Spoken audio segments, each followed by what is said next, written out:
Þá tekur til máls 9. þingmaður Reykjavíkur suður, hv. þingmaður Birgitta Jónsdóttir. Forseti. Ég ætla að biðja þingmenn hér að gefa mér hljóð. Forseti biður að það sé aðeins einn fundur í salnum. Og það veldur mér rosalega bara miklum trega að ég ljósi þess að þetta sennilega næst síðasta ræðan hér á þinginu stjórnarskrána sem hér fer fram, hversu fáir þingmenn eru hér í salnum og engir fjölmiðlar, eins og venjulega út af því að ný stjórnarskrá skiptir greinilega ekki neinu máli. En þrátt fyrir að svona margir mættu til þess að taka þátt í þjóðaratkvæðagreiðslu 20. október á síðasta ári. En mér langar til, og ég hef reynt að tala lausna með þessu máli. Það vill nefnilega svo til að mér þykir vænt allt þetta ferli með öllum sínum vanköntum og öllum litlu og stóru sigrunum í kringum það. Mér þykir vænt þetta mál, mér þykir vænt ferlið, mér þykir vænt þessa stjórnarskrá. Mér finnst vænt það út af því að þjóðin fékk að taka þátt. Þjóðin fékk að taka þátt í þjóðfundi, það var hlustað á þjóðina og þingið.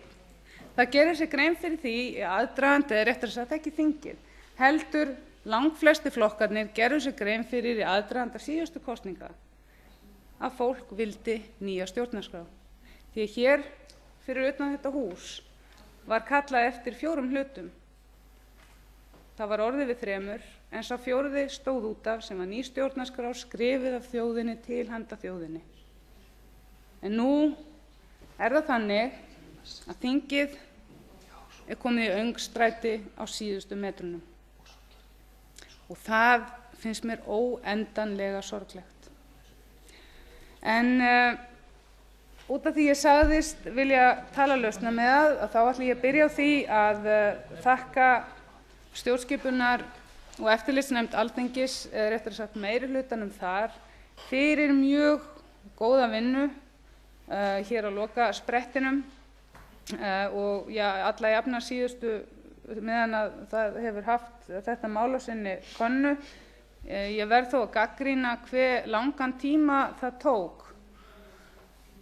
nefndina að koma þessu máli í ferli eftir að stjórnlagaráð kom nýrri stjórnarskrá í þeirra hendur. En eins og ég sagði, þá þykir mér vænt þetta ferli með öllum sínum ambögum og öllum sínum sigrum. Og þess vegna, þegar að loksins við fáum þetta hér inn í þingið búið að koma til móts við alveg ótrúlega óbilgjarna gagnrýni, því að við gleymum því ekki að í þessu ferli höfðu allir þeir sem gagnrýndu ferlið tækifæri til að taka þátt. Allir akademíarnir sem mættu hérna fram á sjónarsviðið og sögðu þetta vera ómögulegt, þeim var ítrekað boðið á borðinu en þeir þáðu það ekki. Það var samt hlustað á þá. Það var hlustað á þá og það var tekið tillit til. Og núna höfum við hér í höndunum plagg þar sem enginn stórkostlegur ágreiningur mannréttindakaflann. Það enginn stórkostlegur ágreiningur megin undirstöður og burðarbita þessara nýju stjórnarskrár.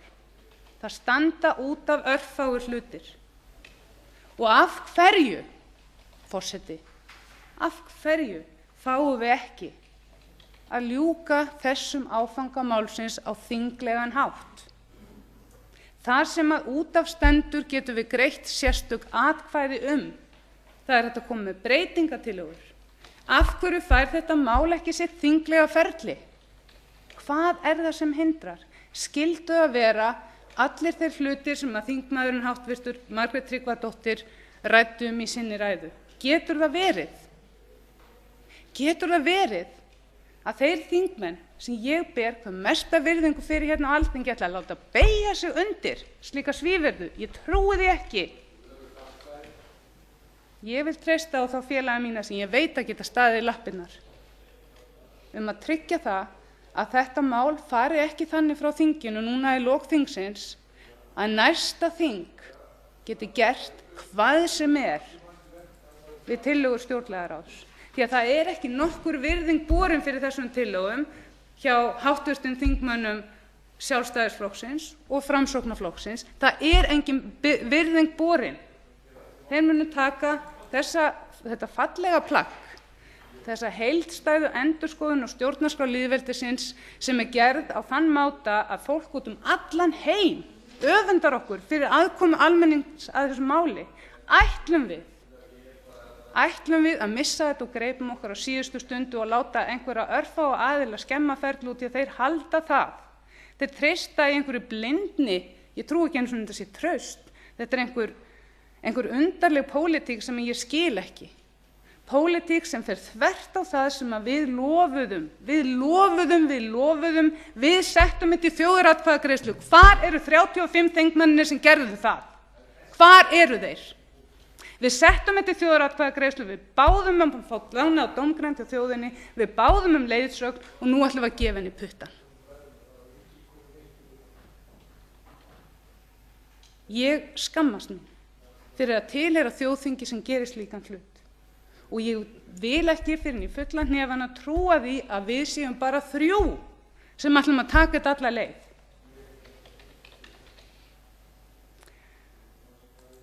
Tökum stjórnarskrána heildstætt og leggjum hana í dóm Alþingis. Við getum ekki skilið við hana svona. Ég hef hlustað á formenn Sjálfstæðisflokksins og Framsóknarflokksins segja að þeir geta gert hvað sem þeir sýnist við stjórnarskrána ef að við tryggjum ekki að sé búið að greiða atkvæði hana og þingið verði leyst upp á þeim forsendum sem að ný stjórnarskrá býður upp á.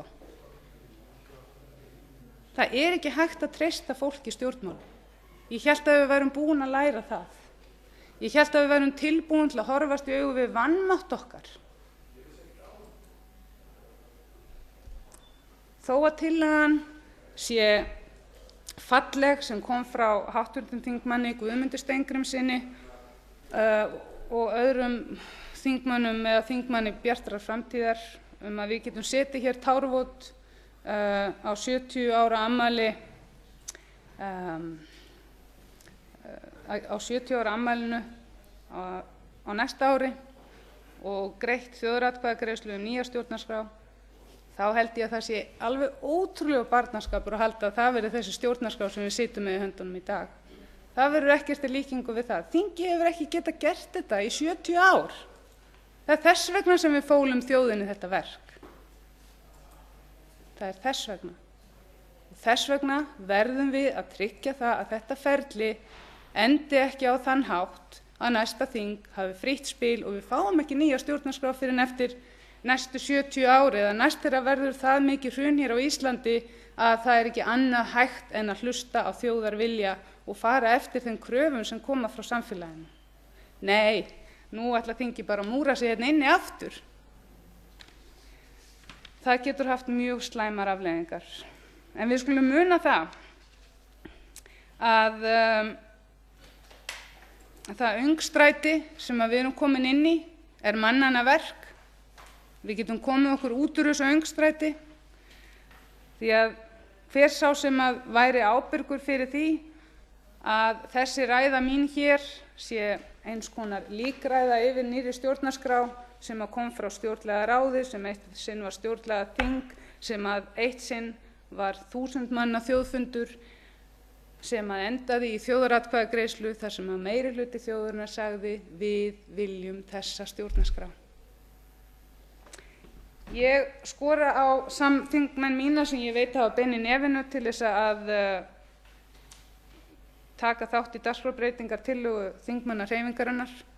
Ég ætla að ljúka þessum orðum mínum á ljóði sem kom upp í huga minn hér áðan þegar ég var að hugsa þetta og heitir Frændi þegar fiðlan þegir og er eftir Halldór Laxness.